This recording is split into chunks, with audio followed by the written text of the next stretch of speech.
3 युवकों ने एक क्राइम शो देखकर प्लान किया लगभग एक परफेक्ट क्राइम। उनसे मैं इतनी नफरत तो करता ही हूँ कि उन्हें बर्बाद करने के लिए उनसे दोस्ती तो क्या उनके गले भी लग सकता। कल स्ट्राइक करते हैं। बहुत होगी नेट प्रैक्टिस, सीधा गेम।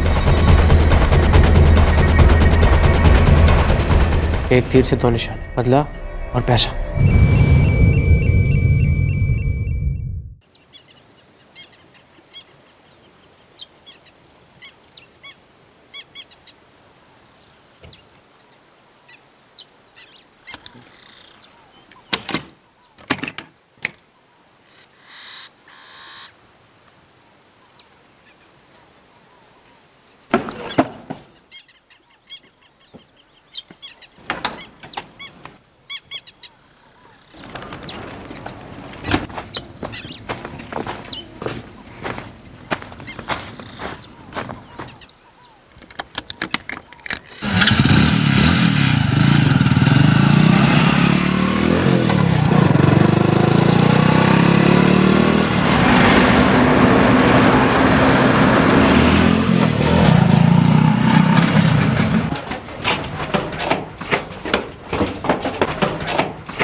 जगह की सेटिंग हो गई भाई अपनी।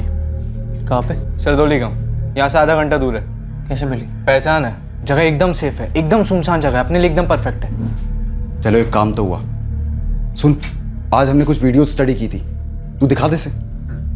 हाँ दिखा। तीर निशाने पे लगा है। Yes sir. महेश गोयल की 16 मार्च तक रोजाना एक नंबर से बात होती थी। 16 मार्च के बाद एक बार भी नहीं हुई और उसके ठीक 4 दिन बाद यानी 20 मार्च को महेश पर हमला हुआ। ये 44456789 ये किसका नंबर है? किसी पूजा जायसवाल का है। 10 में से 8 केस में मोबाइल फोन रिकॉर्ड ने पकड़वाया बंदों को। और इसीलिए हम लोग अपने सेल फोन घर पे छोड़ के जाएंगे। मतलब फर्जी नाम पे सिम कार्ड खरीदेंगे? नहीं, हम एक ऐसे बंदे का फोन इस्तेमाल करेंगे जिसका हमसे कोई लेना देना ना हो। मतलब किसी का मोबाइल फोन चुराएंगे अपन? राइट। एक बात है जिसे तुम लोग नोट नहीं कर रहे हो भाई, जिसे अवॉइड करना नामुमकिन है। शक का फैक्टर, करीबी फैमिली पर गहरा शक। वीरू, मुंह फेर लेने से हकीकत नहीं फिर जाएगी। ये ले, तो कोई भी केस उठा किडनैपिंग का, कोई भी, घर वालों पर, रिश्तेदारों पर, दोस्तों पर, भाई पुलिस का शक जाता ही जाता है। अभी तू कोई भी पेपर उठा ले, तेरे ये क्राइम शोज देख, फैमिली डिस्प्यूट मतलब पुलिस का पहला शक फैमिली मेंबर्स पर ही जाता है। और बड़े माहिर होते हैं, साले सब सूंघ लेते हैं। फिरौती पहुंचने से पहले ना ये लोग तेरे घर के दरवाजे पे पहुंच सकते हैं। बहुत बड़ा रिस्क है भाई, दिमाग लड़ाना पड़ेगा। मेरे पापा अरविंद रंधावा एक गारमेंट शोरूम के मैनेजर हैं। मेरी मम्मी के शब्दों में मामूली से मैनेजर। सालों से मम्मी ये मामूली मैनेजर वाले मंत्र का जाप करते आई है। दुख है उन्हें, दर्द है उन्हें कि हमारे ही अपनों ने इतनी नाइंसाफी की हमारे साथ। नाइंसाफी का बदला लेना है ना वीरू, तो सेफ खेलना पड़ेगा। ये रिस्क बहुत बड़ा है भाई। और शक की सुई तेरे ऊपर टिके ही ना, हमें ऐसी प्लानिंग करनी होगी। तू समझ रहा है? मतलब ओपन एंड शट केस की मिसाल होनी चाहिए ये। जिन्होंने मुझे दर्द दिया है उनके साथ समझौता कर लो। समझौता नहीं, समझौते की एक्टिंग करनी है, और वो भी ऐसी कमाल की एक्टिंग कि तेरे अतीत का साया पुलिस के आसपास भी न मंड रहा है। Open and shut case. और अगर ये तेरे फैमिली के झगड़े वाली बात पुलिस के सामने आ भी जाती है ना, तो उनको तेरे तक पहुंचने की कोई लीड नहीं मिलनी चाहिए।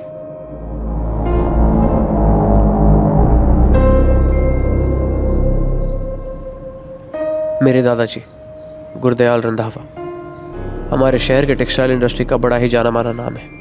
मेरे चाचा जी ऋषभ रंधावा आज ये बिजनेस चला रहे हैं।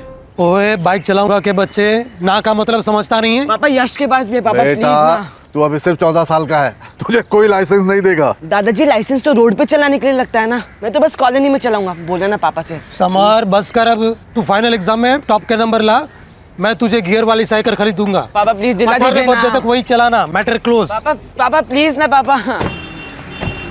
क्या हुआ भैया, पापा मान गए? क्या मान गए यार?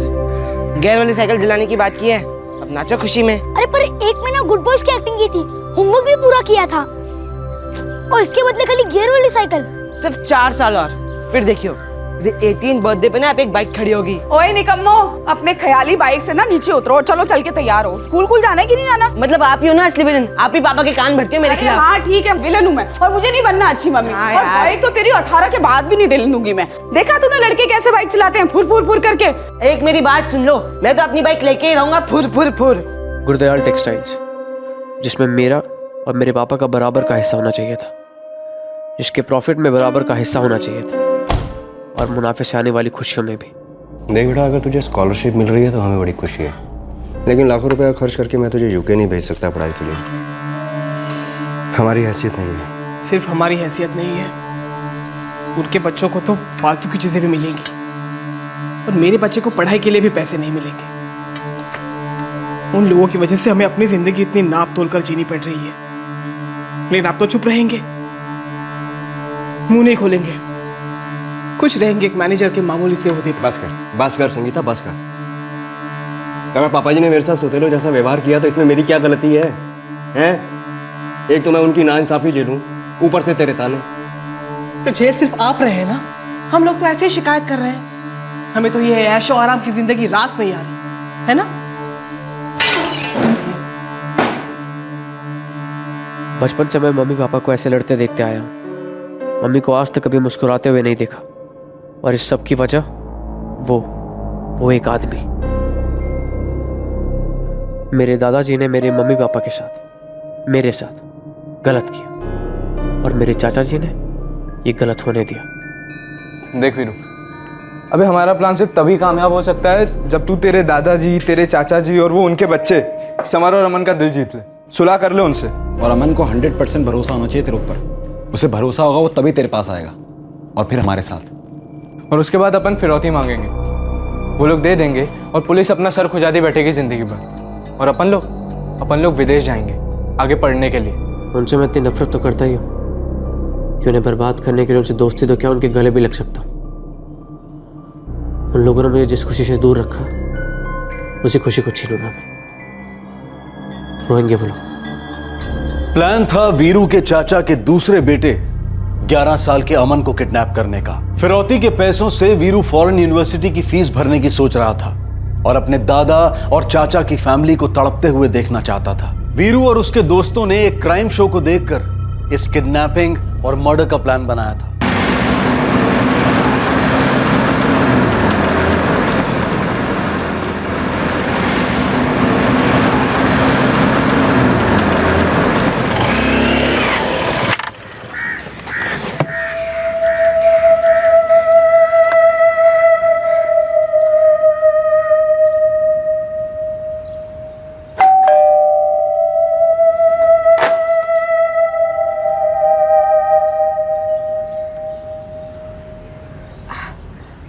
चाची नमस्ते।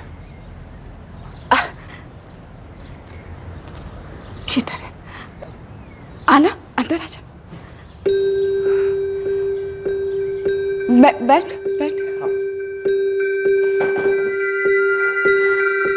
तुझे बता नहीं सकती कितनी खुशी हो रही है मुझे तुझे देख के। बच्चों को बुलाती हूँ मैं। समर, अमन, अरे जल्दी आओ तो। समर। हाँ। अरे आके देख तो सही कौन आया है। यार मम्मी गेम भी खेलने नहीं देते हो आप। अरे अमन तू भी आ। पहचाना? पहचान पहचान। वीरू भैया।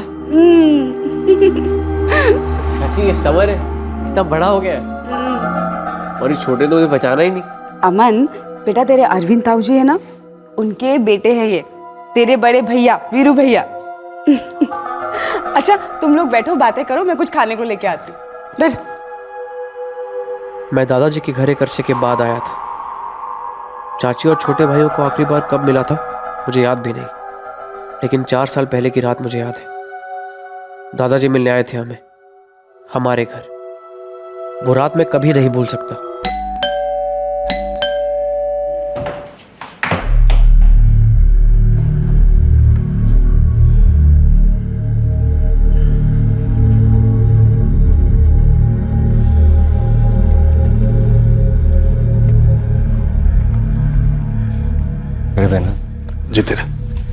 जी तेरे दादाजी ऐसे पेश आ रहे थे जैसे कि वो मेरे पापा पर बहुत बड़ी मेहरबानी कर रहे थे। परविंदर को जानता है तू? मेरा दोस्त बाजवा पर्ल्स वाला। वही, वो मेरे लिए कुछ भी करेगा। मैंने उससे बात की, वो एग्री हुआ तुझे नौकरी देने। उसके शोरूम का तू मैनेजर होगा। पापा जी, मैं मैनेजर? पापा जी, हमारी अपनी मेल में क्यों नहीं? तुम अगर बीच में ना ही बोलो तो बेस्ट रहेगा। तेरी उम्र और काबिलियत के हिसाब से रोज रोज ऐसी नौकरियां नहीं मिलती, और शायद ना ही कभी आएंगी। दूसरा मौका मिला है जिंदगी में। अपने स्वभाव पर काबू रख और घर को देख। इससे ज्यादा मैं तेरे वास्ते और कुछ ना कर पाऊंगा। चलता हूं। पापा जी तेरे।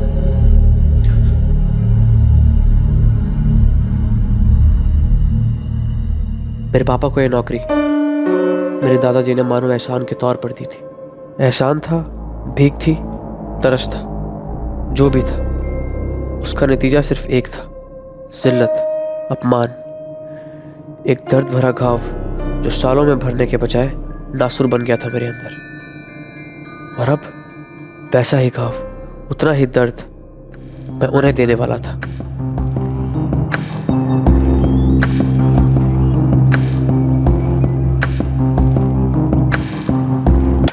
ऐसा रास्ता ढूंढना होगा जहाँ पे एक भी सीसीटीवी कैमरा ना हो। अबे पहले ये तो लॉक कर ले कि अमन को कहाँ से उठवाना है। वो तुम दोनों करो, मैं अमन के सामने नहीं आ सकता, ऑब्वियस है। लेकिन वीरू, तू एक बात बता, देख तू तो प्लान के खातिर उनसे सुलह करने के लिए मान गया, और तेरे मम्मी पापा भी मान गए। क्या तू पापा जी के घर गया था? चाची और अमन समर से भी मिला? तेरा दिमाग खराब हो गया है क्या? तू फिर से दलील कराना चाहता है हमें? मम्मी ऐसे बैठे बैठे सोचते रहेंगे तो कभी आगे नहीं बढ़ पाएंगे। और क्या दिक्कत है उनसे मिलने में? वो भी तो परिवार है हमारा। तो तुझे क्या लगता है तेरे एक बार वहां होकर आने से तेरे दादाजी और चाचा जी हमें अपना लेंगे, प्रॉपर्टी में बराबर का हिस्सा दे देंगे? मम्मी देखिए, मुझे जो लगा मैंने वही किया। अब चाची, बच्चे सब लोग खुश थे मुझे देखकर, और क्या दिक्कत है? मुझे अच्छा लगा वहां जाके, और मैं तो कहता हूँ एक बार आप लोग भी जाके उनसे मिल लीजिए, अच्छा लगेगा आप लोगों को। तू भूल रहा है कि गलती उनकी थी। ठीक है, गलती उनकी थी, पर हम तो सुधार सकते हैं। उन्होंने पहले की तो हम तो कर सकते हैं। और एक बात मुझे गारंटी के साथ पता है कि वो लोग भी यही चाहते हैं।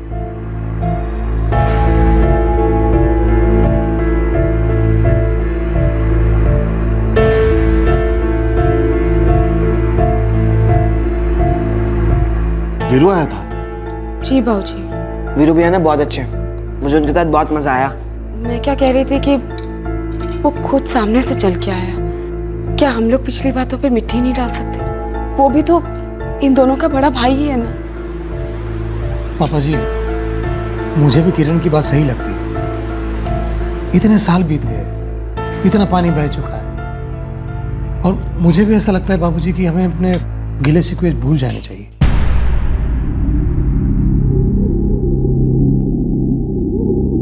आज सुबह दादाजी का सामने से फोन आया था पापा के पास। मुझे लगता है अब सब पहले की तरह नॉर्मल हो गया है। देख भाई, रातों रात टूटे हुए रिश्ते जुड़ते नहीं हैं, और हमको भी कुछ खास जल्दी थोड़ी नहीं। ये सारा टाइम अपनी प्लानिंग परफेक्ट करने में लगा देंगे। अमन की हर मूवमेंट को बारीकी से ऑब्जर्व करने में लगा देंगे, और सही वक्त आने पर अमन को उठाएंगे, 50 लाख मांगेंगे, जेब हल्की होगी उनकी और दिल भारी। वो कहते हैं ना, एक तीर से दो निशाने।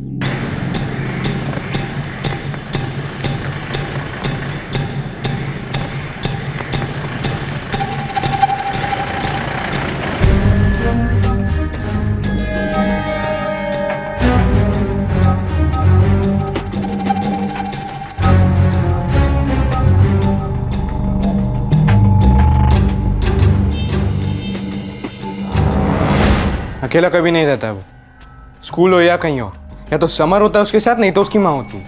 मतलब उसे अकेले कॉर्नर करने की कोई गुंजाइश नहीं है। एक छोटा सा मौका है हमारे पास अजय। देख, जब स्कूल खत्म होता है और बच्चे बस की तरफ जाते हैं, तब अमन का ग्रुप वहां पहले पहुंचता है, समर का बाद में।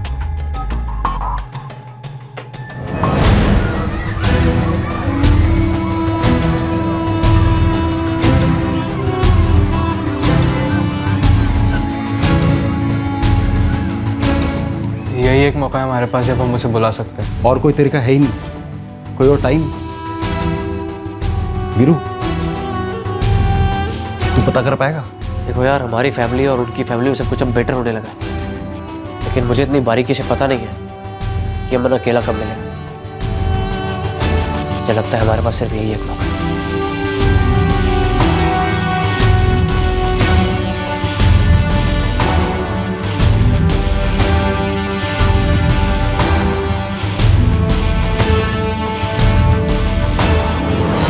ऐसा लगता है ना जैसे कल की ये बात हो, जब हम सब साथ में रहते थे। ये समर, ये तो मेरे पेट में था, और वीरू 5 साल का। मुझे तो कभी कभी लगता है जैसे पिछली जिंदगी हो। सब कुछ कितना बदल गया है ना तब से। हम लोग कितना बदल गए हैं। हम चाहे ना तो फिर से सब कुछ बदल सकता है, और प्यार से तो और भी जल्दी बदल सकता है ना भाभी?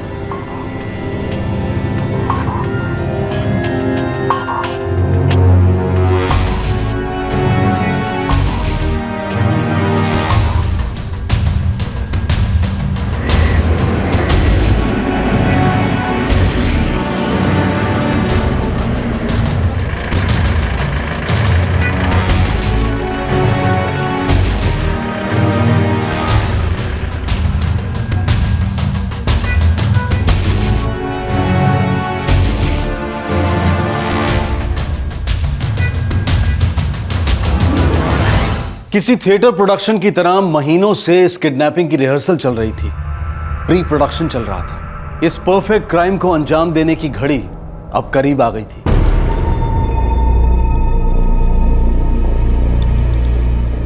दे, मैं निकलता हूँ। हाँ रुक, वैसे तो मैंने इसके सारे स्टिकर मार्क्स निकाल दिए हैं और रास्ते पे कोई सीसीटीवी कैमरा भी नहीं है, लेकिन अपने को कोई चांस नहीं लेना है। और ब्लैंक हेलमेट किसी को याद ही नहीं रहेगा। ले ले। ऊपर से मैं गॉगल्स भी पहनूंगा। अगर स्केच बनाने की नौबत भी आएगी तो पुलिस का आर्टिस्ट क्या स्केच बनाएगा?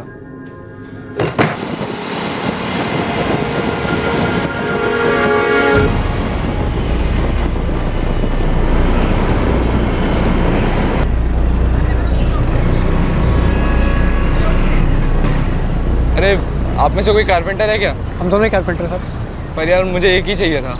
चलिए मैं चलता हूँ। बैठो। बैठ गए? चलिए।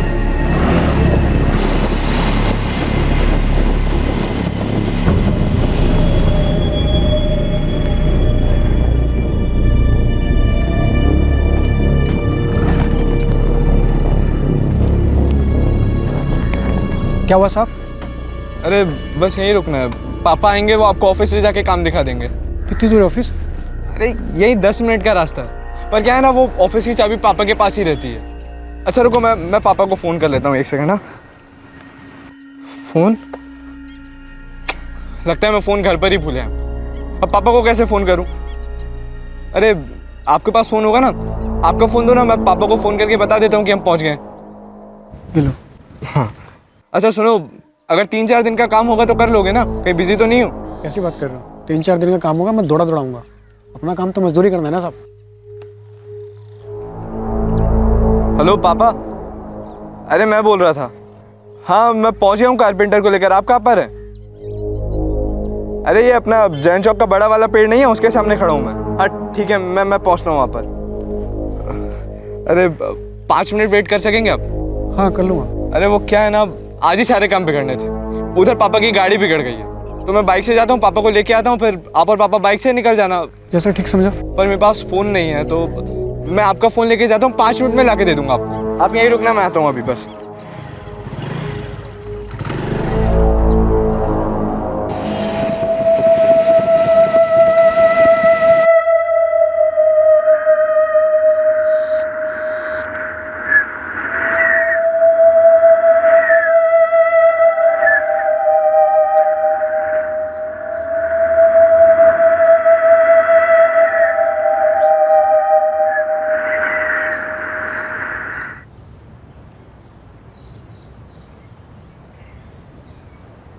क्या कह रहे? किडनैप नहीं कर सकते का क्या मतलब है? कहीं ऐसा तो नहीं है ना अपने चाचा की फैमिली से मिलने के बाद तेरा प्लान चेंज हो गया हो? पैसों से ज़्यादा कहीं तेरे को उन लोगों से प्यार हो गया हो? नहीं, मकसद वही है, दर्द देना, उन्हें चोट पहुंचानी है। मैं तो फिर माजरा क्या है? देख देख, सब कुछ प्लान हो चुका है, हमें पता है कि हमें अमन को स्कूल के बाहर से उठाना है, तो अब प्रॉब्लम क्या है? मुझे लगता है हमारा प्लान परफेक्ट नहीं है। किस एंगल से परफेक्ट नहीं है? तूने कभी सोचा है अगर मैंने अमन को स्कूल बस के पास अपने पास बुलाया तो, और वो नहीं आया तो, या उसे समर को बुला लिया तो, और अगर मैं पकड़ा गया तो वहां पे जाके? और सबसे बड़ी बात, अगर हम पहली बार में उसे उठाने में कामयाब नहीं हुए तो दूसरी बार वहां जाकर वही काम करना, 100% फंसेंगे। भाई मेरे, तू नेगेटिव सोच ही मत। स्कूल से लेकर सरदोली गांव तक पूरा रूट स्टडी किया मैंने। एक सीसीटीवी कैमरा नहीं है रास्ते में, और घर पूरा साफ है, कोई पंगा नहीं है, जीरो रिस्क। ये देख, ये फिरौती का कॉल करने के लिए फोन भी अरेंज हो गया अपने पास, और लाश फेंकने के लिए तालाब भी मार्क कर लिया हमने। एक सीसीटीवी कैमरा नहीं है वहां पर, और तेरे को तेरी फैमिली को मिले हुए उन लोगों से 4 महीने हो चुके हैं। तू कह रहा है अमन तेरे पास नहीं आएगा? ऐसे कैसे हो सकता है यार? और कोई तेरे पे क्यों शक करेगा? देख वीरू, अभी नहीं तो कभी नहीं। अरे तुम लोगों को समझ में क्यों नहीं आ रहा है यार? अमन को नहीं उठा सकते, मतलब नहीं उठा सकते। अभी लाइफ के 8 महीने दिए मैंने इस प्लान को। दिन रात बैठ के तेरे क्राइम शोज देखा है, सबके एक एक गलतियां नोट की हैं, तो अब सब प्लान हो गया तो तुझे नहीं करना। अपना गुस्सा कंट्रोल में रख, समझा? बदले की आग को क्या हुआ तेरी? ठंडी पड़ गई? और तेरी यूके में पढ़ने के प्लान को क्या हुआ? बे सोच, 50 लाख रुपए मिलेंगे हम लोगों को, 50 लाख। सब बांटेंगे तो लगभग 16.5 लाख रुपए। ये प्लान शुरू किसने किया था? हैं? तूने कहा था भाई बदला लेना मेरे को। अरे बदला लेना है, बदला भी लेना है और पैसे भी चाहिए, और उन्हें जिंदगी भर का दर्द भी देना है, लेकिन अमन के जरिए नहीं। अमन बहुत रिस्की है, समर को उठाते। समर को? अबे तू पागल है? समर 14 साल का, उसे उठाना बहुत मुश्किल हो जाएगा। यूरोफॉर्म हाथी को भी बेहोश कर देता है। तो मेरे भाई को मिलना भी तो चाहिए अकेला। मिलेगा, जरूर मिलेगा। मैंने समर के मोमेंट्स को बहुत बारीकी से स्टडी किया है, वो अकेला मिलेगा हमें। हलवा क्या चाहे आराम से हाथ में आएगा।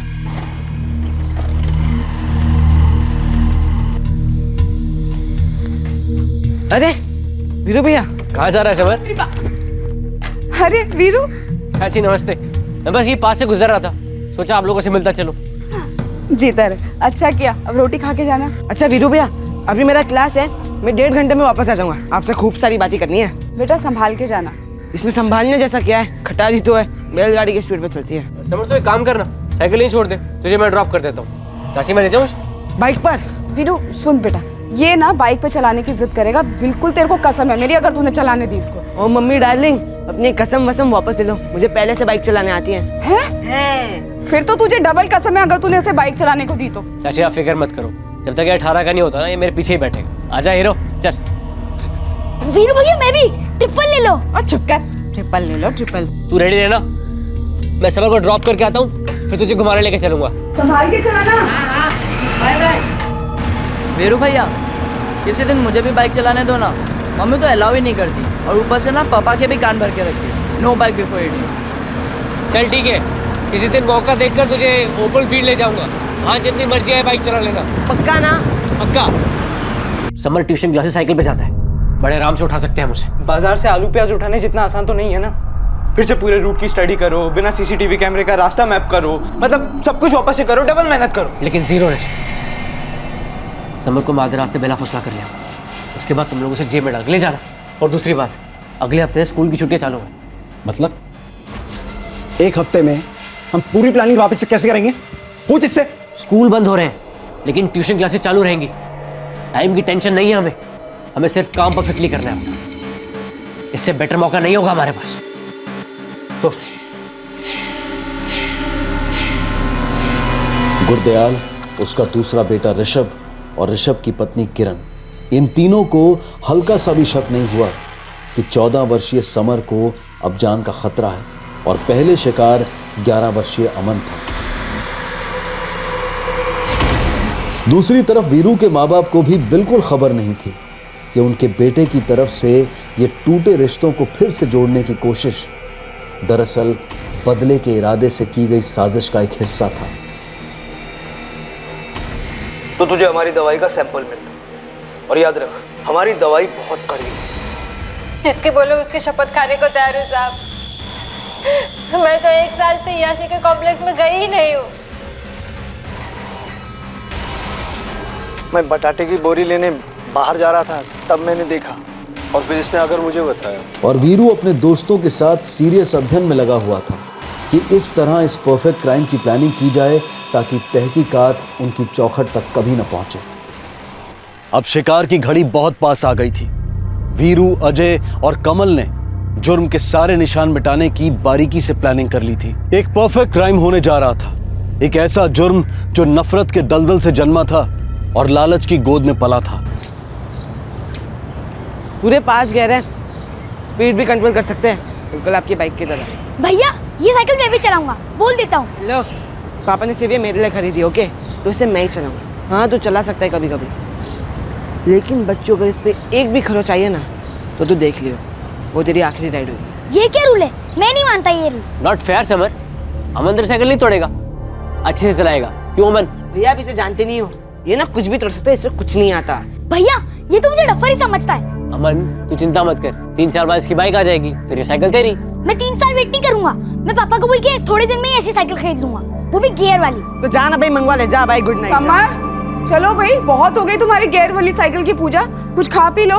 वीरू तू भी चल बेटा, आजा। अरे चाची, ये समर और अमन मुझे साइकिल के बारे में समझा रहे हैं। साइकिल वैसे अच्छी है चाची, कभी कभार मन करता है कि मैं भी बच्चा बन जाऊं। बचपन बहुत अच्छा था। हाँ ये तो है, बचपन कभी लौट के थोड़ी ना आता है। अच्छा चलो चलो जल्दी आ जाओ। समर तू सुनना है ना मेरी बात? हाँ मम्मी, आता हूँ। आ फिर। हाँ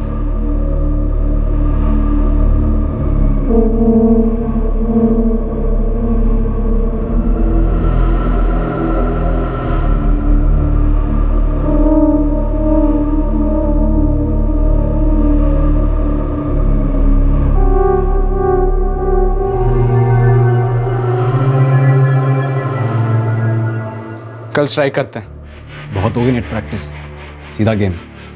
क्यों वीरू, खामोश क्यों है तू? फिर से प्लान चेंज करने का इरादा तो नहीं है तेरा? ना, कल करेंगे। एक तीर से 2 निशान, बदला और पैसा।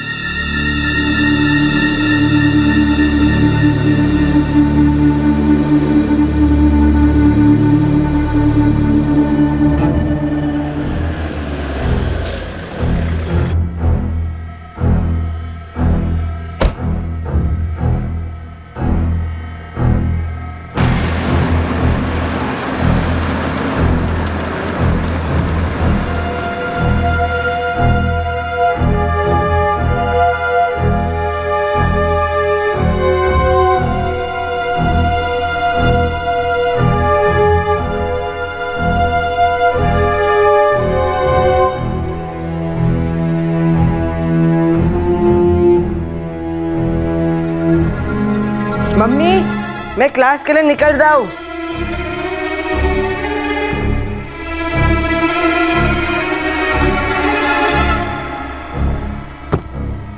अरे क्या है भैया, आपको आउट कर दिए। समर मेरी बात सुन, पहले गियर में गाड़ी चलाना, सुन रहा है ना? ये लो, ऐसा ही था तो फिर गियर वाली साइकिल क्यों लेके दी? पहले वाली खटारा ही चला लेता। Bye bye. बाय।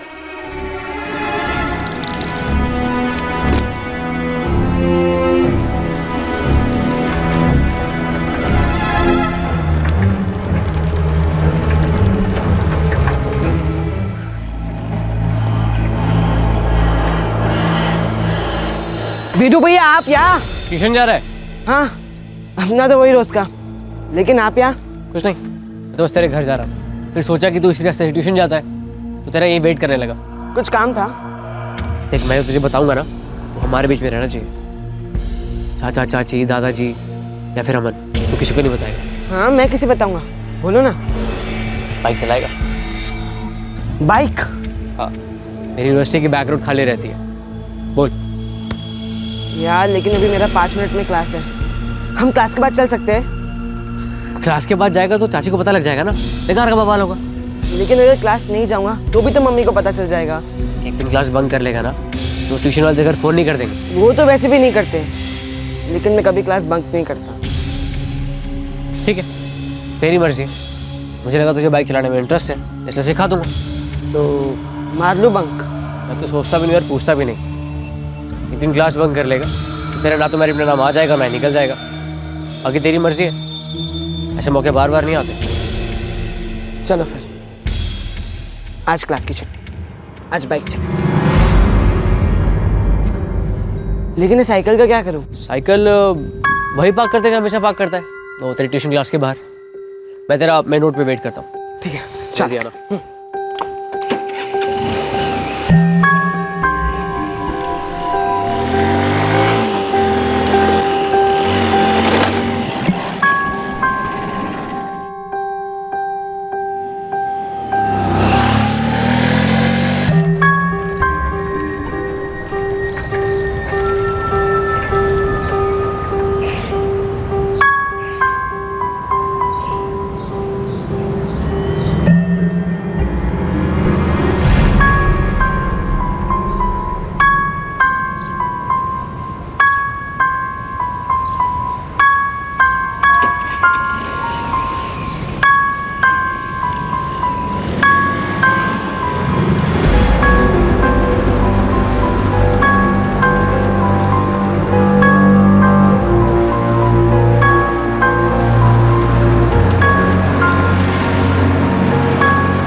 वो एक ऐसा दिन था जब समर के घर वाले चिंता और डर के भवंडर में खिंच जाने वाले थे। वो एक ऐसा दिन था जब कुछ ऐसा होने जा रहा था जिससे समर के माता पिता और दादाजी को लंबे अरसे तक एक ही सवाल कुरेदने वाला था कि आखिरकार उनके बड़े बेटे समर के साथ क्या हुआ। वो एक ऐसा दिन था जिस दिन वीरू के पिता अरविंद रंधावा को इस बात का पता ही नहीं चलने वाला था कि उनका बेटा वीरू एक भयंकर गलती करने जा रहा है। वो एक ऐसा दिन था जिस दिन वीरू की मां संगीता की सालों की शिकायत पर एक्शन लिया जाने वाला था।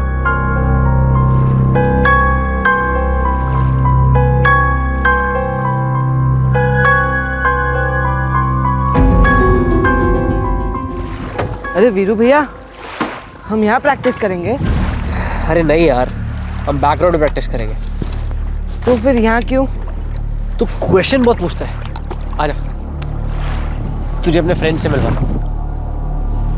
समर, ये कमल है और वो अजय, और ये मेरे चाचा का बेटा समर है। क्या हाल है समर?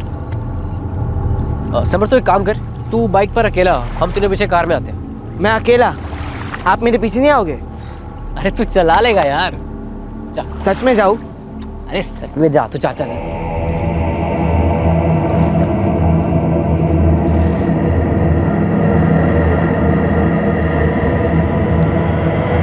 वीरू भैया,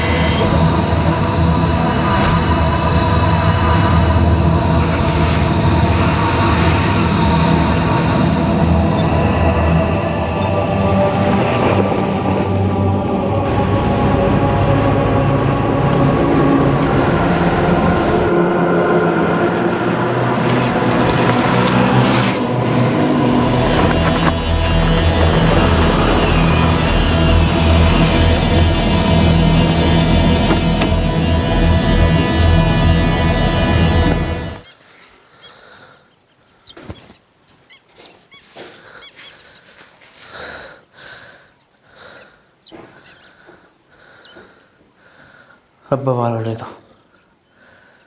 उसके बाद कमल, तू घर पे फिरौती के लिए फोन करेगा। एक काम खत्म, अब रोकना।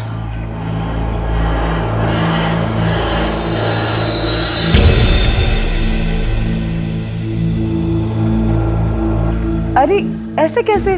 ट्यूशन क्लास के लिए निकला तो था वो। नहीं आंटी, मैं परमजीत और सचिन तो क्लास में ही थे, पर समर नहीं आया। हाँ, पर उसकी साइकिल क्लास के बाहर पार्क थी। अरे लेकिन ऐसे कैसे हो सकता है? नहीं किरण जी, समर आज ट्यूशन नहीं आया। हाँ, उसकी साइकिल जरूर बाहर पार्क है, लेकिन वो अंदर नहीं आया। तूने उसके दोस्तों से बात की? परमजीत, सचिन, विवेक, सबसे बात होगी मेरी। क्लास के टीचर से भी बात हुई। सबका यही कहना है कि वो क्लास में आया ही नहीं है और उसकी साइकिल बाहर खड़ी हुई है। 1.5 घंटे की क्लासेस, अक्सर 4 बजे पहुंच जाता है वो। 5:30 बज रहे हैं। इतनी देर के लिए गया काम? आप अभी के अभी घर आ जाइए, मुझे कुछ ठीक नहीं लग रहा है। तुम टेंशन मत लो, मैं बस पहुंचा ही समझो। क्या हुआ ऋषभ, घर पर सब ठीक है? पापा जी, समर ट्यूशन क्लास गया था, साइकिल बार पार्क्ड है, लेकिन लड़का अंदर गया ही नहीं। 1.5 घंटे के क्लासेस होते हैं, किसी को नहीं मालूम वो कहाँ है। घर भी नहीं पहुंचा अभी तक। तो फिर कहाँ चला गया वो? नहीं तो वीरू तो घर पर ही है। लो, तुम बात कर लो उससे। वीरू, वीरू। हाँ मम्मी। लेकिन हुआ क्या है? बेटा, ये किरण चाची का फोन है, पूछ रही है तुम्हारी समर से कुछ बात हुई थी क्या? तुम उससे मिले थे क्या? नहीं तो क्या हुआ? तो बात करो। हेलो, वो समर ट्यूशन क्लास गया था, अभी तक घर ही नहीं लौटा और टीचर का कहना है कि वो क्लास में भी नहीं आया। 3:30 बजे क्लास खत्म होती है और 4 बजे तक घर भी आ जाता है। तो अब तो 5:30 हो रहे हैं, उसका कुछ पता ही नहीं है। चाची आप चिंता मत कीजिए, मैं भी आता हूँ बस। क्या हुआ? चाची कह रही है समर मिल नहीं रहा है, अभी तक घर नहीं लौटा। अरे ला, मैं तेरे पापा को फोन करती हूँ, हम लोग भी पहुँचते हैं वहाँ। अरे आप चिंता मत करो, कोई मूवी भी चला गया होगा चाची से झगड़ा करके, मैं देखता हूँ, मिल जाएगा, कोई बात नहीं। अरे ऐसे कैसे?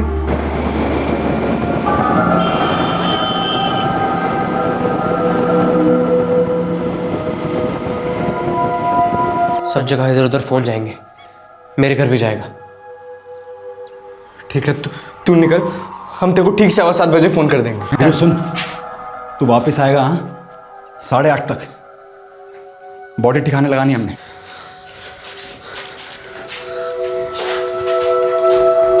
माना समर बहुत मस्ती करता था, लेकिन इस तरह बिना बताए कभी कहीं नहीं गया। मैं क्या कहता हूँ, तुरंत पुलिस के पास चलते हैं। हाँ पापा जी, कुछ गड़बड़ जरूर है। अगर समर कहीं फंस गया होता तो कहीं से एक फोन तो कर ही सकता था ना। उठिए चलिए पापा जी। ये तो कोई अननोन नंबर है। उठा फोन उठा ले, समर का हो सकता है। हेलो, कौन बोल रहा है? आप कौन बोल रहे हैं? समरजीत के पापा से बात कर रहा हूँ। मैं बोल रहा हूँ ऋषभ, समर का पापा। अरे कौन बोल रहा है? क्या बात है?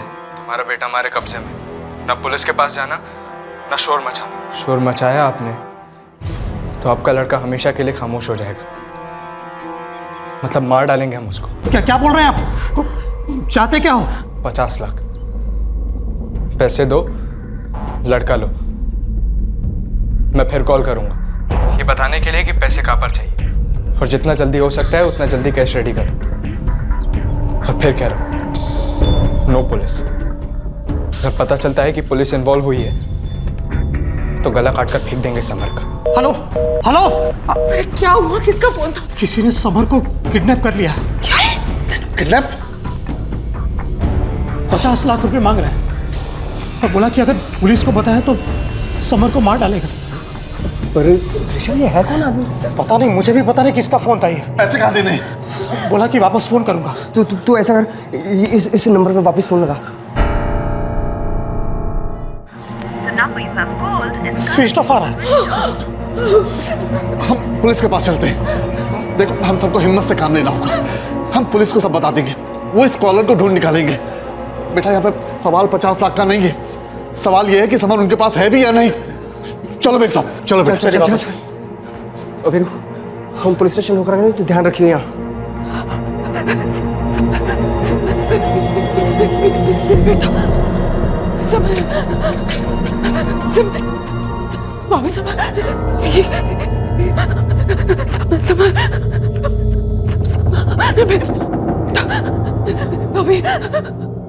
अरे जान अटकी उन लोगों की समर में, चुपचाप 50 लाख कैश निकाल के दे देंगे। मुझे लगता है पुलिस के पास जाएंगे। लेकिन बाय चांस मैं फिरौती का कॉल करता हूँ और तेरे चाचा समर के पापा बोलते कि वो पुलिस के पास ही जाएंगे, ऐसा हुआ तो? भाई अगर ऐसा हुआ तो वीरू तेरे को संभालना पड़ेगा, तेरे को रोकना पड़ेगा उन्हें पुलिस तक जाने से। अरे फिर तो बेटा करके, अगर मैंने उनको रोका तो वो लोग मुझे शक करेंगे। तो क्या करें, पुलिस के पास जाने दे उन्हें? अरे मेरे दादाजी और चाचा जी के पास बहुत पैसा है, 50 लाख तो यही ऑफिस में पड़े रहते होंगे। मुझे नहीं लगता कि वो समर की लाइफ के साथ रिस्क लेंगे। हम पैसे मांगेंगे और वो लोग दे देंगे।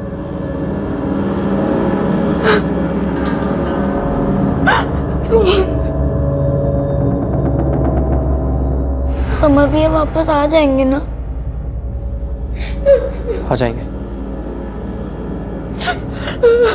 अरे यार, संभाल मम्मा लेगा वो सब ठीक है, लेकिन हमारे पास कोई प्लान भी है ही नहीं। अगर वो लोग पुलिस के पास चले गए तो क्या करेंगे हमने कुछ सोचा ही नहीं है। अरे यार तू नेगेटिव मत सोच यार, वीरू आता ही होगा, फिर ये इस लाश को ठिकाने लगा देंगे हम लोग। ठीक है, सुबह फोन करेंगे फिरौती के लिए, पैसे उठाएंगे और यहाँ से रफो चक्कर। सर, जिस नंबर से फिरौती के लिए कॉल आया था वो नंबर अभी भी स्विच ऑफ है। गुरदयाल जी, आप दे सकते हैं 50 लाख फिरौती के लिए? आप कहना क्या चाहते हैं? मेरे कहने का मतलब यह है कि वो लोग जानते हैं कि आप 50 लाख दे सकते हैं, इसलिए उन्होंने आपके सबसे नाजुक पॉइंट पर अटैक किया, आपके पोते पर। संदीप सर, जिस नंबर से फिरौती के लिए कॉल आया था, अर्जेंट बेसिस पे उसकी डिटेल्स चाहिए। Done sir. समर अपने साथ सेलफोन रखता है क्या? जी नहीं सर, वो मांगता तो है लेकिन हमने दिया नहीं उसे। सर मेरी समझ में नहीं आता है कि समर की साइकिल बाहर पार्क्ड है, समर ऐसा कभी नहीं कर सकता कि वो बाहर साइकिल पार्क करे और क्लास बंक करे। साइकिल शायद उसी ने वहां छोड़ी है या फिर किसी ने वहां उससे रखवाई है। किसने? जो समर को अच्छी तरह से जानता है और उसकी हर मूवमेंट से वाकिफ है। आप जल्द से जल्द एक्शन शुरू कीजिए, मेरा पोता खतरे में हो सकता है। हमारा काम शुरू हो चुका है और जब तक उस नंबर की डिटेल्स नहीं आ जाती जिस नंबर से फिरौती के लिए कॉल आया था, आप हमारी दो तरह से मदद कर सकते हैं। एक, हमें समर की लेटेस्ट फोटो चाहिए और दूसरी, आप लोगों को किसी पर शक है?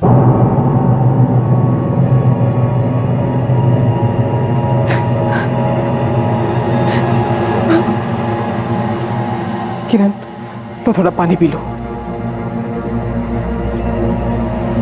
मम्मी, मैं एक बार बाहर जाके आता हूँ। कहाँ जा रहा है? मेरे से यहाँ बैठा नहीं जाएगा। मैं देखता हूँ कि क्लास के बाहर शायद कुछ पता चले। ठीक है, जा तो।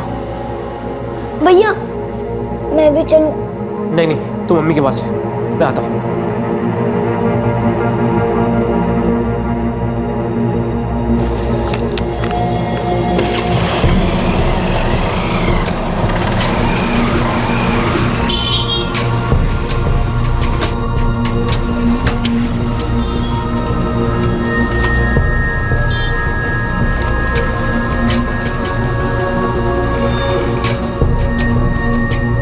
The number you have called is currently switched off. Please try again later.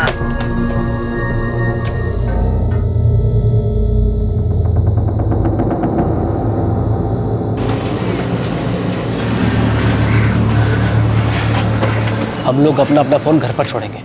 Police को फोन रिकॉर्ड से कुछ पता नहीं चलना चाहिए। मतलब हमारे पास से चुराया हुआ फोन होगा, फिरौती के कॉल के बाद अगले दिन तक वो भी स्विच ऑफ रहेगा और इस बीच उसे कोई ऑन नहीं करेगा। तेरे को हम लोगों के पास वापस आना होगा, आज को भी ठिकाने लगाना होगा ना। मैं आ जाऊंगा, घर वालों के साथ थोड़ा टाइम स्पेंड करके मैं कोई बहाना बनाकर तुम लोगों के पास आ जाऊंगा। तू तेरे फोन के साथ क्या करेगा? वो मैं घर पे छोड़ दूंगा। देख, मैं फिर कह रहा हूँ, मुझे डाउट उठ रहा है। अगर तेरे दादा या चाचा पुलिस के पास गए तो क्या करेंगे?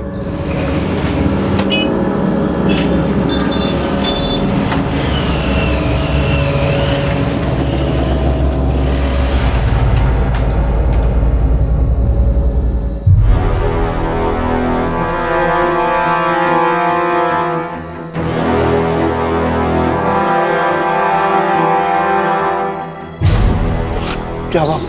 कुछ? मैंने घर से लेकर क्लास तक सब जगह छान मारा। कुछ पता चला? नहीं चाचू। पुलिस क्या बोली? उन्होंने ढूंढना शुरू कर दिया है। मेरा फोन भी सर्विलेंस पे डाल दिया है। जैसे ही वो दोबारा फोन करेगा पैसों के लिए पकड़ा जाएगा। ऋषभ, तू टेंशन ना ले, हमारे समर को पुलिस छुड़वाकर सीधा तेरे पास ले आएगी, उसे कुछ नहीं होगा।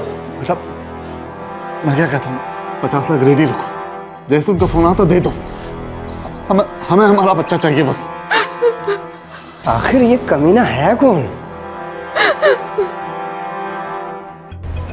यस सर, मैंने ही नहीं बल्कि उसके दोस्तों ने भी देखा साइकिल को यहाँ पार्क हुए हुए, लेकिन समर का कुछ पता नहीं। सर, समर के फादर ऋषभ रंधावा का मोबाइल नंबर हम लोग मॉनिटर कर रहे हैं। बहुत जल्द पता चल जाएगा कि जिस नंबर से कॉल आया था वो नंबर किसका है। ये भी तो हो सकता है कि समर यहाँ आया ही ना हो, उसे उठाने वालों ने उसकी साइकिल यहाँ लाकर पार्क कर दी, इस वजह से उसे यहाँ किसी ने देखा ही नहीं। यहाँ से लेके समर के घर तक जितना भी रास्ता है पूरा छानना है, कहीं ना कहीं कोई ना कोई सीसीटीवी कैमरा जरूर होना चाहिए। Okay sir. अच्छा, समर की क्लास 2 बजे शुरू होती है, राइट? यस सर, और 2 बज गए 5 मिनट होते हैं, सारे स्टूडेंट क्लास में आ जाते हैं। समर कभी लेट हुआ है? नहीं सर, समर कभी लेट नहीं हुआ, कभी एब्सेंट भी नहीं रहा है, बहुत ही रेगुलर स्टूडेंट रहा है सर। Thank you. अबे कहाँ मर गया ये वीरू? अबे 9 बज गए अभी तक नहीं आया साला। साले को फोन भी नहीं कर सकते हैं। मैं पहले दिन से कह रहा हूँ तुम लोगों को, लेकिन साला तुम लोग सुनते ही नहीं हो मेरी। वहाँ क्या हो रहा है इसके बारे में कुछ पता नहीं चल रहा अपने को। और वीरू क्यों नहीं आ रहा है ये? घर से ट्यूशन क्लास तक जाने का बस वही एक बाईपास का रास्ता है, वहां से पूर्वी चौक पर लेफ्ट। जी ठीक है ऋषभ जी, हमने समर के फोटोग्राफ हमारी सारी पेट्रोलिंग वैन्स को भेज दिए हैं और अब उसकी ट्रैकिंग शुरू हो चुकी है। Thank you sir. क्या हुआ जी? क्या कहा पुलिस ने? मेरा समर मिल जाएगा ना? हाँ किरण, मिल जाएगा, समर मिल जाएगा। लेकिन वो कॉल हो गया, क्या चाहते हैं? मैं भी नहीं जानता किरण, उसका फोन स्विच ऑफ आ रहा है। दादाजी, मैं एक बार फिर से चेक करके आता हूँ, यहाँ बैठे रहने से कुछ नहीं होगा, शायद कुछ पता चल जाए। ठीक है बेटा।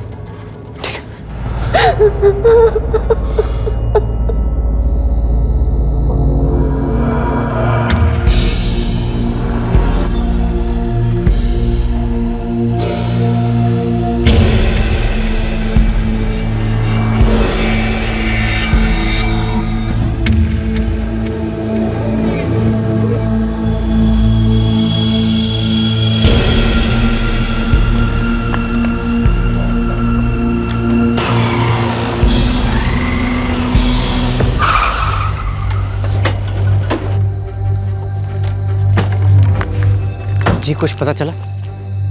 तुम कौन? मैं वीरेंद्र रंधावा, समर मेरे चाचा का बेटा है। हम उसे ढूंढ रहे हैं, बहुत जल्द खबर मिलेगी।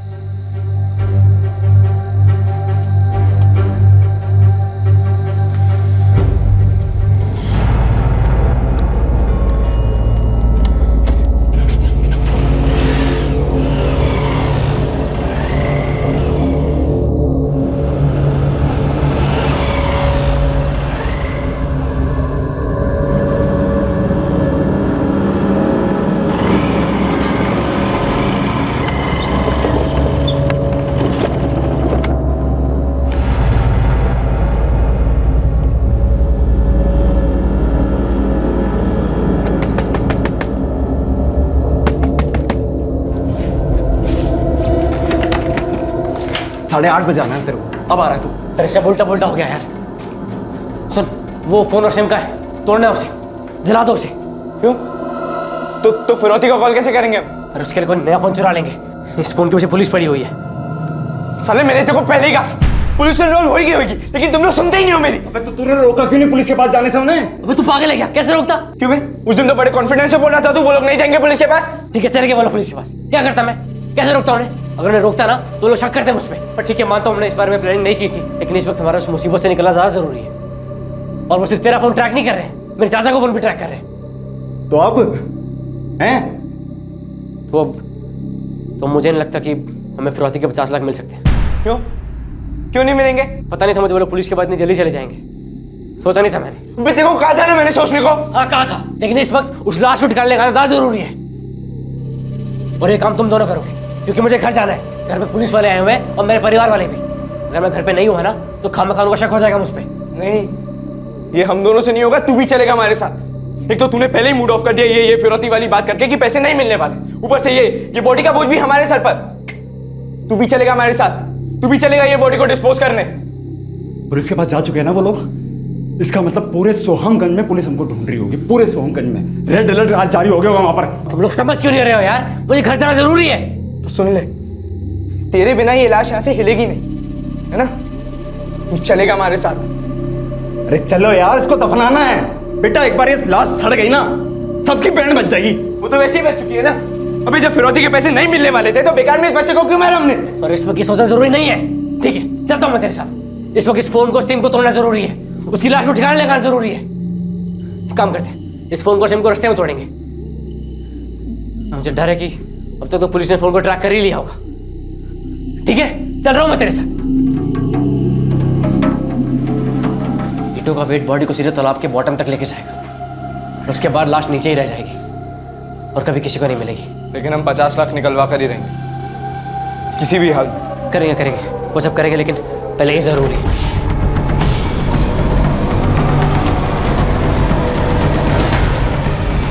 जिस तालाब पे हम लोग जा रहे हैं ना, वो कम से कम 10 किलोमीटर दूर है यहाँ से।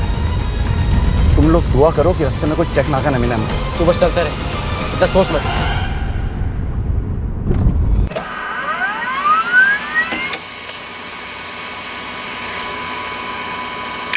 दिनेश कौशल? जी हाँ सर, यही पास की बस्ती में रहता है। 99% फर्जी होगा, फिर भी रेड करो। Right sir. आप किसी दिनेश कौशल को जानते हैं? दिनेश कौशल? नहीं तो पापा जी नहीं जानते। पूरे चांसेस हैं फर्जी होगा, एड्रेस भी फर्जी होगा। आपको फिरौती के लिए जिस नंबर से कॉल आया था वो इसी नाम पर रजिस्टर्ड है। एड्रेस भी है पास की बस्ती का। और ये कौन हो सकते हैं? कोई क्रिमिनल गैंग हो सकता है, या फिर कोई ऐसा हो सकता है जिसके साथ आपका कोई झगड़ा हुआ हो जिसे आप जानते हैं। फैमिली में कोई झगड़ा, कोई पुरानी दुश्मनी, कोई गुस्सा।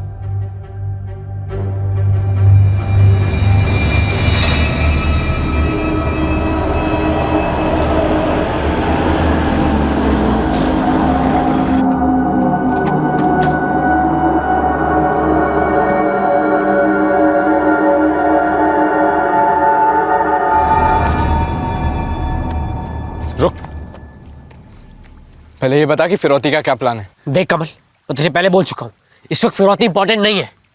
हमारे सर पे मर्डर है और हमें उससे बचना है। देख वीरू, मैं और अजय इस प्लान में शामिल क्यों हुए? पैसों के लिए।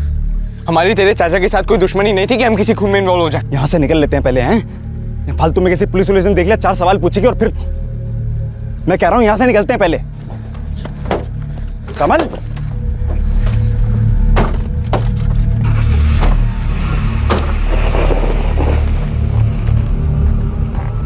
अब तक जुर्म बड़ी सटीक प्लानिंग के साथ एग्जीक्यूट हो चुका था, जिसकी वजह से पुलिस का उन लोगों तक पहुंचना लगभग असंभव था। आधा मिशन पूरा हो चुका था और आधा अभी बाकी था, जो था फिरौती की रकम। क्या इन 3 कॉलेज स्टूडेंट्स के हाथ में 50 लाख रुपए आने वाले थे? मुजरिमों के प्लान के हिसाब से गरीब मासूम आदमी पुलिस की सख्ती का शिकार हो गया था। जितनी जल्दी सच बोलेगा उतनी कम तकलीफ होगी तुझे। दुनिया के लिए सस्ता होगा, मेरे लिए बहुत महंगा था वो फोन। चुरा ले गया। नाम और पता बोल उसका। मुझे नहीं पता वो कौन था। मुझे बोला कि वो अपना फोन घर पे भूल गया। एक फोन करने के लिए मेरा फोन मांगा और फोन किया उसने। किसे फोन किया था उसने? इसके पापा को। उस दिन तेरे फोन से एक भी फोन नहीं किया गया। ये देख, ये रहे तेरे फोन रिकॉर्ड्स। झूठ बोलता है हमसे, झूठ बोलता है। नहीं साहब, सच बोल रहा हूँ। उसके बाद वो मेरा फोन लेकर चले गए, ये कहकर कि उसके पापा को लेके आना है। पूरे 2 घंटा मैं इंतजार करता रहा साहब। उसके बाद सोचा शायद मुझको उल्लू बना गए। कौन है वो आदमी जो तेरा फोन इस्तेमाल कर रहा है? साहब मुझे नहीं पता, मैं नहीं जानता। सर, बाईपास रोड का सीसीटीवी फुटेज आ गया है। जोशी, जब तक इसका मुंह नहीं खोले तेरा डंडा नहीं रुकना चाहिए।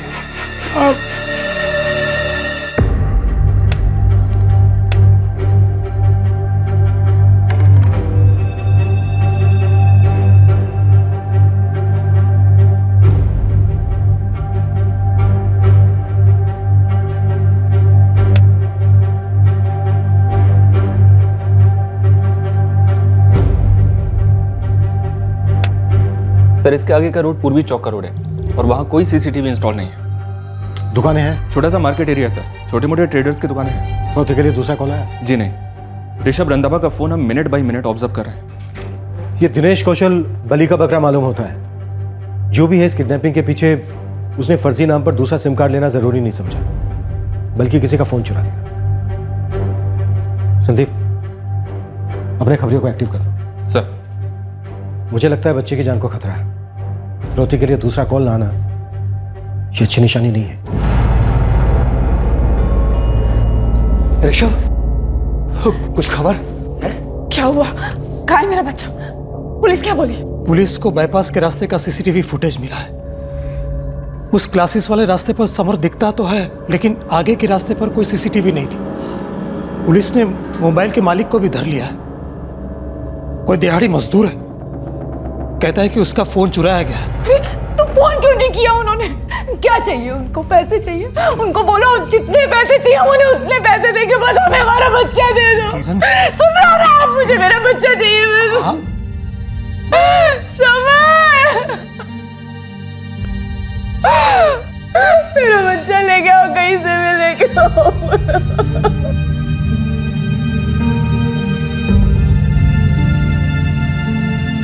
मुझे ऐसी चोट पहुंचानी थी चाचा की फैमिली को कि बच्चा खोने का दर्द उन्हें जिंदगी भर रहे, जैसा मुझे दर्द था मेरे बचपन खोने का। पूरा बचपन मेरा दर्द में निकला था, जो मेरी माँ की गोद में घर बना बैठा था। इसमें नया क्या है? पहले दिन से आपके साथ नाइंसाफी होती आई है। सारी प्रॉपर्टी और फैक्ट्री देवर जी अपनी बनाकर बैठ गए हैं। बस कर। क्यों? बस क्यों करूं मैं? संगीता, हमने तय किया था, बच्चे के सामने बिल्कुल नहीं। उसे सब मालूम है और मालूम होना भी चाहिए कि पैसा खून से गाढ़ा होता है। तू खाना खा। उसे ये सब जानने की जरूरत नहीं है। उसे पता होना चाहिए कि जो हक उसके पापा का था, उसका हो सकता था, वो मारा गया है।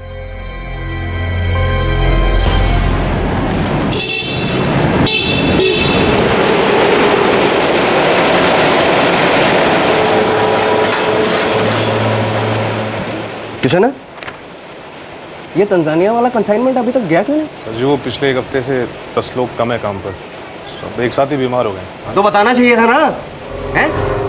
भाई टेम्परेरी आदमी और मंगा लेते, ऑर्डर कैसे रोक सकते हैं? देख, अगर ऑर्डर नहीं गया तो पेमेंट नहीं होगी, और अगर पेमेंट नहीं होगी तो वर्कर्स को तनख्वाह कहाँ से देंगे हम? सर जी, ऐसा पहली बार ही हुआ है कि एक साथ 10 लोग बीमार हो गए।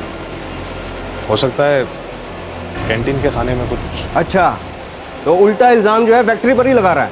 देख भाई किशन, ये जो यूनियन बाजी वाला चक्कर है ना, वो यहाँ नहीं चलेगा, समझा तू? जितने दिन बंदे नहीं आए हैं उन सब की तनख्वाह काटूंगा मैं। तो लंगर नहीं खोल रखा मैंने, पकड़ इसे।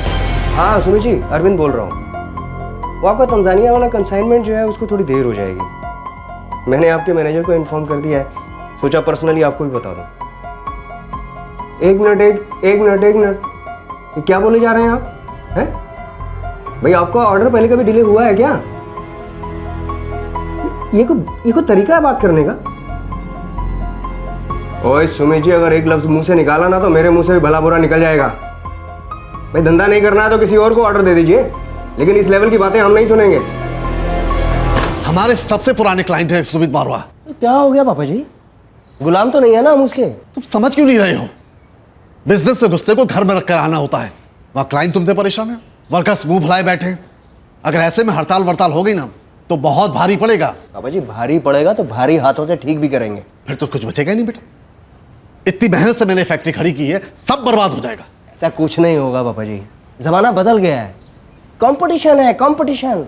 बाहर जंग है, जंग। बेटा इस जंग में अहंकार और गुस्सा सबसे बुरे हथियार होते हैं। मैंने एक फैसला लिया है। कैसा फैसला पापा जी? अब से मेरे सारे काम ऋषभ संभालेगा। हम दोनों मिलकर फैक्ट्री को फिर से वैसा ही बनाएंगे जैसा तुम्हारे आने से पहले थी। पापा जी ये तो मेरे साथ बहुत बड़ी नाइंसाफी हुई ना। तुमने बहुत बड़ी जिम्मेदारी के साथ नाइंसाफी की है।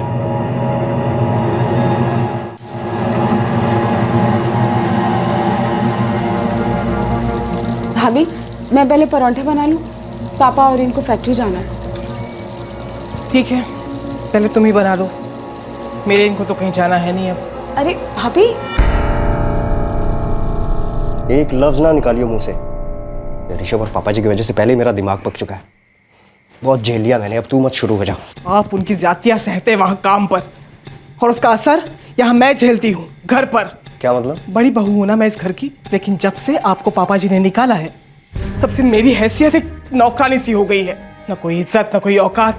आपको खबर भी है कि कैसे किरण और देवर जी मिलकर घर में सब कुछ हड़प कर रहे हैं। संगीता, इसमें मैं क्या कर सकता हूँ? आप अपना हक मांग सकते हो, या न मिले तो छीन सकते हो। इस घर में, इस फैक्ट्री में आधा हिस्सा आपका है। अगर आज बंटवारा नहीं हुआ ना तो कल को ऋषभ सब कुछ हड़प कर लेगा, सारे आम वो खा जाएगा और आपके नसीब में गुटलियां तक नहीं होंगी। हिस्सा? जी हाँ, मेरा हिस्सा। इस बिजनेस को आगे बढ़ाने में मैंने भी मेहनत की है। बहू, तुम्हें भी क्या ऐसा ही लगता है? पूरे मोहल्ले बिरादरी में यही बात हो रही है कि बड़े बेटे के साथ नाइंसाफी हुई है और छोटे बेटे ऋषभ को सब कुछ दिया जा रहा है। पापा जी, इससे पहले कि हम सबके दिलों में कलेश पैदा हो, नाराजगी पैदा हो, आप हिस्सा कर ही दीजिए। तुझे वाकई लगता है कि तूने बिजनेस को बढ़ाया है? आपको इसमें शक है तो मैं क्या बोल सकता हूँ? जहां तक मुझे मालूम है बेटा, तुमने बिजनेस को इतना बढ़ाया है तो बिजनेस में बड़े बड़े नुकसान भी तुम ही ने कराए हैं, जो इस वक्त ऋषभ और मैं भरने में लगे पड़े हैं। ये तो ज्यादती हो रही है पापा जी।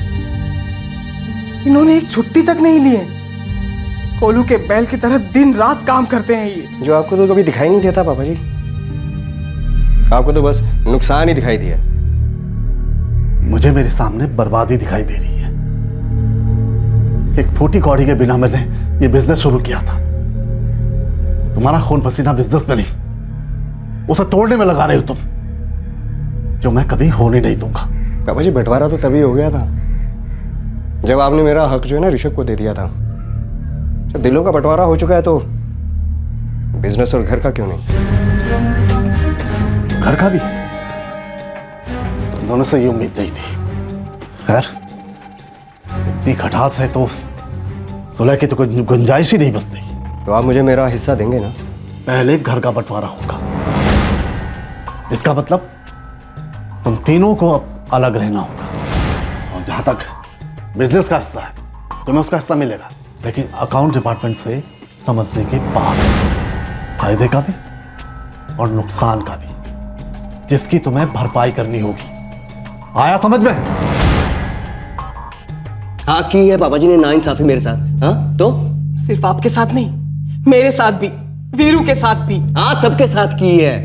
देख संगीता, इस वक्त मेरी फैक्ट्री की हालत जो है ना बड़ी डामाडोल है, तो पूरा कर्ज में डूबा हूँ। अगर इंसाफ हुआ होता ना तो बंगले को गिरवी रखकर कुछ कर्जा चुका चुके होते हम लोग, लेकिन हमारे हिस्से तो उस बंगले की ईंट तक नहीं आई। सब कुछ वो लोग हड़प करके बैठे हैं। पूरी दुनिया फुस-फुस कर रही है कि रंधावा खानदान के चिराग किरण के दोनों बच्चे हैं। ये बड़ा पोता वीरू तो किसी की गिनती में भी नहीं आता।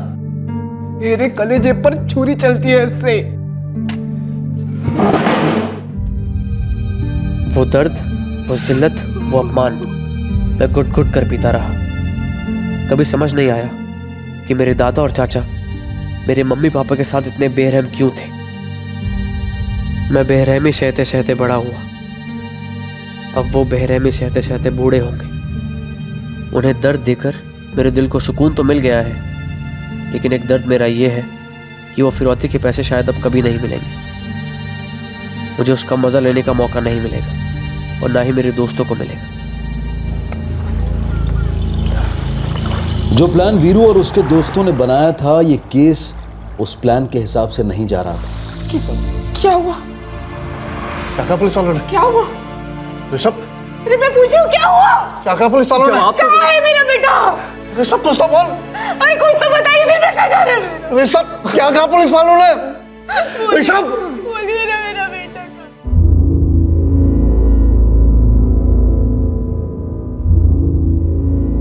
सर गली हुई ईंटें।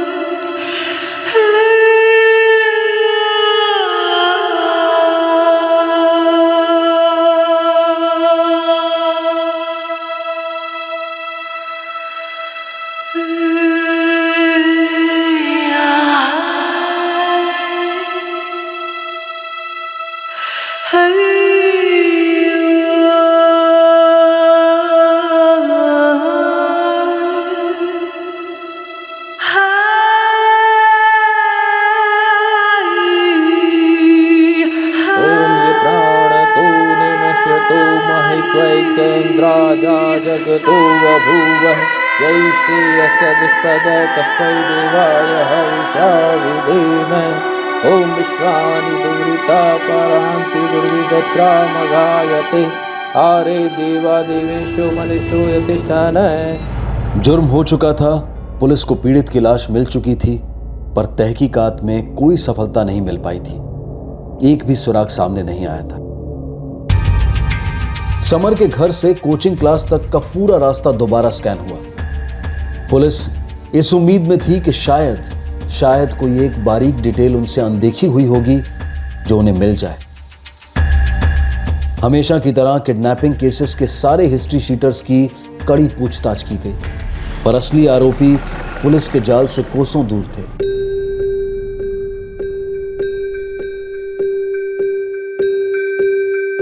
अब जो हो गया सो हो गया।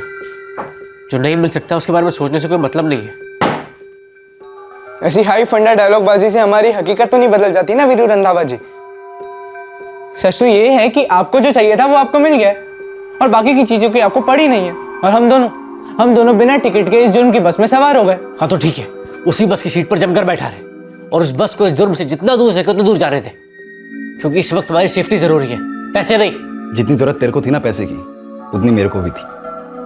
पर सीधी बात यह है कि पैसे तो मिलने से रहे, तो बेटर आइडिया यही है कि यहाँ से आगे बढ़ते हैं। कैसे बढ़ेंगे आगे? ऐसे कंगाली में?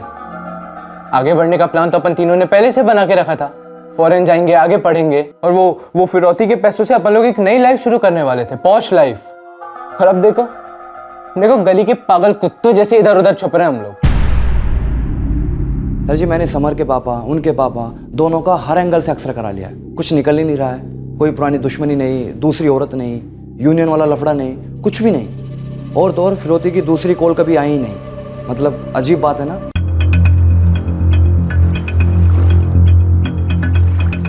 समर की ट्यूशन क्लास से ये तालाब बाई रोड 1 घंटे की दूरी पर। सर हो सकता है उसे यहीं पे लाकर मारा गया हो। ब्लड स्ट्रीम में क्लोरोफॉर्म मिला है, मतलब कहीं ना कहीं उसे ले जाकर बेहोश किया गया होगा और कहीं और ले जाकर उसे मार दिया गया होगा। उसके बाद यहाँ लाकर उसे डंप कर दिया। एक बात समझ में नहीं आ रही है, समर कोई 2-4 साल का बच्चा नहीं बल्कि अच्छा खासा 14 साल का लड़का था। तो जब उसे क्लोरोफार्म से बेहोश किया गया तो उस वक्त तो चिल्लाया क्यों, जबकि ट्यूशन क्लास के रास्ते पर काफी लोग होते हैं उस वक्त। हो सकता है सर उसे बेहोश वहां नहीं कहीं और किया गया हो। तो वहां उसे ले जाया कैसे गया, वो भी साइकिल ट्यूशन क्लास के बाहर पार्क करते हुए। समर किसी अजनबी के साथ तो जाएगा नहीं। मतलब हम समझ सकते हैं जिस आदमी के साथ समर गया वो आदमी समर के लिए अजनबी नहीं था। उस आदमी ने जो किया सो किया, लेकिन हमारे लिए कोई सुराग नहीं छोड़ा। और वो जो आपके कस्टडी में दिनेश कौशल है, उसका भी जुर्म की दुनिया से दूर दूर तक कनेक्शन ही नहीं बनता साहब। दिन में एक बार खाना खाकर आदमी पैसा बचाता है सारा घर भेजने के लिए। इस जुर्म में ऐसा लग रहा है मानो सारे सुराग जानबूझकर सोच समझकर मिटाए गए। इस दिनेश कौशल का फोन 3 हफ्ते पहले चुराया गया था सर, और सीसीटीवी फुटेज भी थोड़े रास्ते तक ही है, उसके बाद नहीं। क्योंकि उन्होंने रास्ता ही ऐसा चुना संदीप। वो लोग जानते थे कि फोन नंबर से सीसीटीवी से हम उन्हें ट्रैक कर सकते हैं। सर फिरौती का कॉल मर्डर के बाद हुआ है, मतलब एक बच्चे को किडनैप करने के बाद तुरंत उसे मार देने का प्लान क्यों और कैसे बना होगा? समर उस आदमी के साथ गया क्यों होगा? इतनी जान पहचान वाला भला कौन हो सकता है? फैमिली का कहना है कि किसी से कोई प्रॉब्लम नहीं है, ना ही फैमिली में, ना ही मोहल्ले में, ना ही कोई फैक्ट्री में। एक प्रॉब्लम थी सर जो शायद उन्होंने आपको नहीं बताई। कैसी प्रॉब्लम? दोनों भाइयों के बीच की प्रॉब्लम थी, अरविंद और ऋषभ।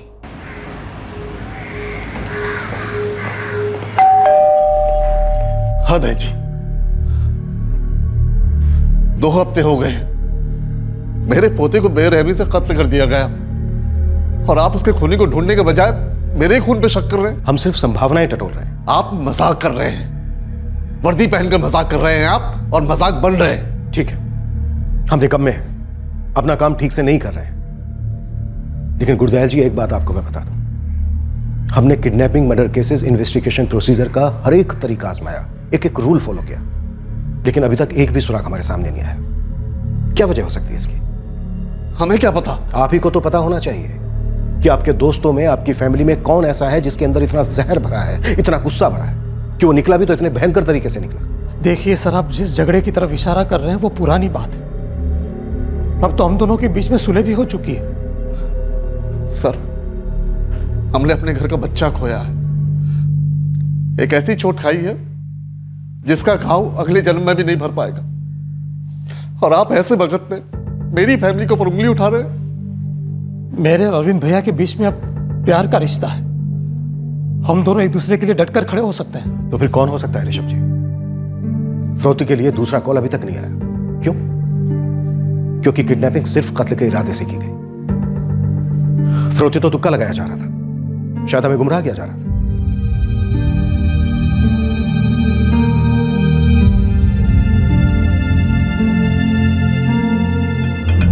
जब केस ही सीधा नहीं है तो जवाब सीधे साधे कैसे मिलेंगे? अब तो मैं और भी श्योर होता जानो सर, बच्चा जरूर किसी करीबी दोस्त या रिलेटिव के साथ गया होगा। लेकिन क्लोरोफार्म देते समय कोई शोर शराबा नहीं। मुझे ऐसा लग रहा है संदीप, इस केस में हर कदम, हर एक्शन लेने से पहले जैसे रिहर्सल की गई हो, टेक्स्ट बुक क्राइम। पूरा एफर्ट इस डायरेक्शन में लगाया गया है कि हम उन तक कभी पहुंच ही नहीं पाए।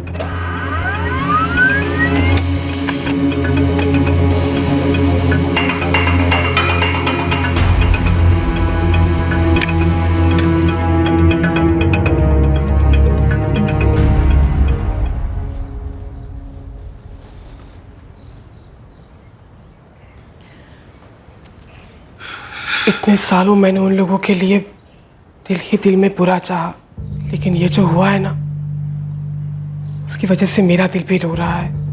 माँ बाप के लिए अपना बच्चा खोना कई बार मरने जैसा है। संगीता, रोज ही मरने जैसा है ये। अब देखो ना क्या से क्या हो गया। और कुछ दिन पहले ही वीरू ने हम लोगों की सुलह कराई थी। मुझे लगा कि सब कुछ पहले जैसा हो गया, लेकिन अब सब बदल गया। पहले जैसा कुछ नहीं हुआ।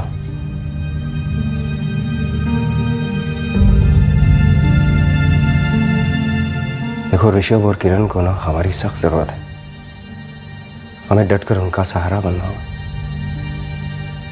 अतीत में कुछ भी हुआ हो, वो अपने लोग हैं। मेरा छोटा भाई है वो।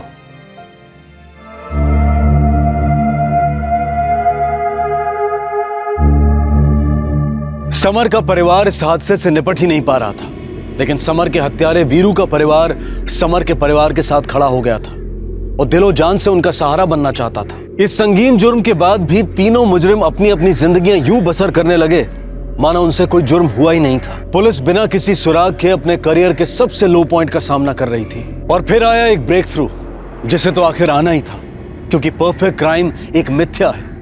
मुजरिम भले ही अच्छे से अच्छी प्लानिंग कर ले, लेकिन जुर्म अपनी निशानियां कहीं ना कहीं छोड़ता ही है। ये क्या है?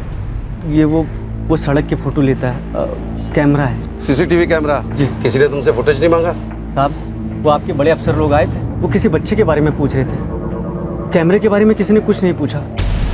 सर, ये ट्यूशन क्लास वाली गली है, उसी को लग के राइट में एक दूसरी गली है, ये दुकान वहीं पे है। उसी दुकान से पूरे महीने का सीसीटीवी फुटेज मिला। कैसे छूटी है दुकान? गलती हुई है सर, बहुत बड़ी गलती हो गई। दरअसल टीम को हर दुकान को चेक करना था और किया भी था, और इस दुकान पर भी गई थी टीम गई थी सर, लेकिन उस दुकानदार ने बताया, टीम ने उससे पूछा समर को देखा है कि नहीं, उसने कहा नहीं। उन्होंने सीसीटीवी मिस किया, लेकिन उस दुकानदार ने भी नहीं बताया सर। लगाओ, चेक करते हैं, मुझे लगता है इससे कुछ ना कुछ जरूर मिलेगा। एक छोटी सी दुकान का सीसीटीवी कैमरा फुटेज इस केस का सबसे अहम सबूत साबित हुआ।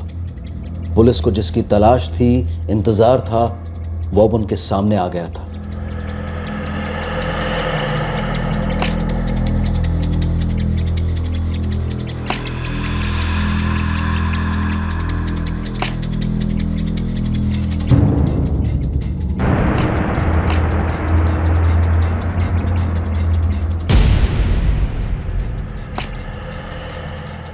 समर अपनी मर्जी से किसी के साथ गया। बाइक की नंबर प्लेट नहीं दिख रही सर, और बाइक किस कंपनी की है ये भी नहीं दिख रहा। बाइक वाला बहुत चालाक है सर, बाइक की हर चीज ढकी हुई है। पहले हर चीज बहुत अच्छी तरह सोची गई, फिर उसे अंजाम दिया गया। रिमाइंड करके देखते हैं कि ये बाइक पहले कितनी बार इस एरिया में आई।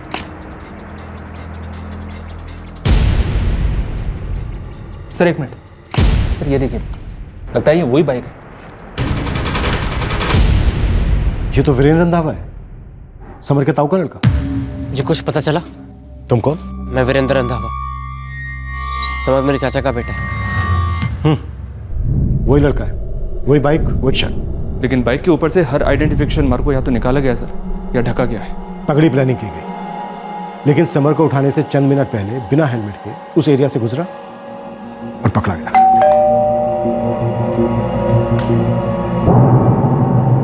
जी,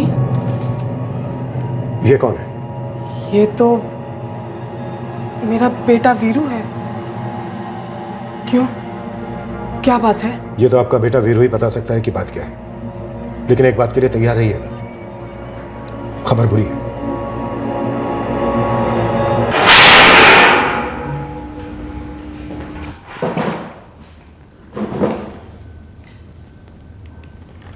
वीरू, पहली बात, कांग्रेट्स, बहुत लंबे समय बाद हमने इतना शातिर खूनी देखा है। और दूसरी बात, मना करके हमारा टाइम वेस्ट मत करना, क्योंकि पूरी रिकॉर्डिंग है हमारे पास। देखना चाहेगा? नहीं देखना है सर, मैंने ना नहीं बोला है। मतलब तू हाँ बोल रहा है? समर की किडनैपिंग और मर्डर तूने किया?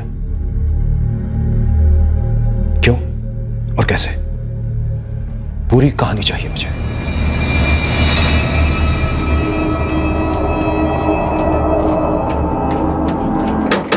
अच्छा देखना कौन है। जी क्या बात हो गई? कौन कौन से एपिसोड देखे हैं क्राइम शो के तुमने? हमको भी तो बताओ, थोड़ी तैयारी हम भी तो कर लें अपनी वो एपिसोड देखकर। इतने सारे एपिसोड्स देखे बार बार दिल लगाकर, लेकिन इन एपिसोड्स की एंडिंग नहीं देखी। मैं कुछ पूछ रहा हूं वीरू, इन एपिसोड्स की एंडिंग नहीं देखी? नहीं देखी सर। काश की देखी होती। हर एपिसोड की एंडिंग में शातिर से शातिर मुजरिम पकड़ा ही जाता है, और उसकी वही जगह होती है जो हर मुजरिम की होती है, जेल। क्राइम कभी सफल नहीं होता है वीरू। हर क्राइम की कीमत चुकानी पड़ती है, एक बड़ी कीमत चुकानी पड़ती है, जो तेरे साथ साथ तेरा परिवार भी चुकाएगा। वो तो पापा पहले ही चुका चुके हैं सर। इतने सालों की गरीबी और बेइज्जती, आप नहीं समझेंगे सर। समझ तो तू नहीं पाया फिर। हर परिवार में शोर शराबा होता है, गिले शिकवे होते हैं, लेकिन उन्हें इस तरह से सुलझाना पूरी तरह से गलत है।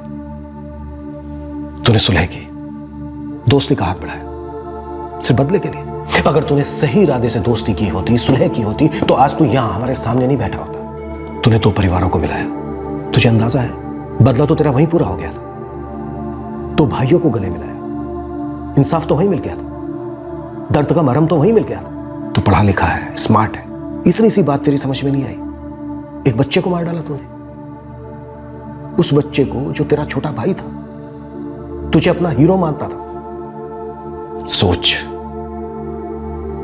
सोच कि क्या किया है तूने।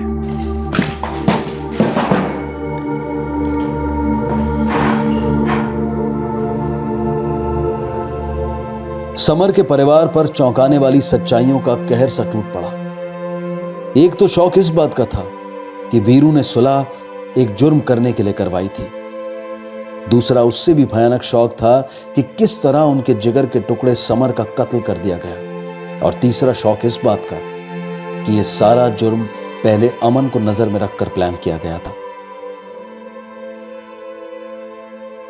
वीरू के माता पिता पछतावे की आग में तड़प रहे हैं कि उनका क्लेश, उनका आक्रोश, उनका गुस्सा उन्होंने जाने अनजाने में एक मासूम बच्चे के दिलो दिमाग में भर दिया था, जिसकी वजह से बड़े होकर वीरू ने इतना संगीन जुर्म किया।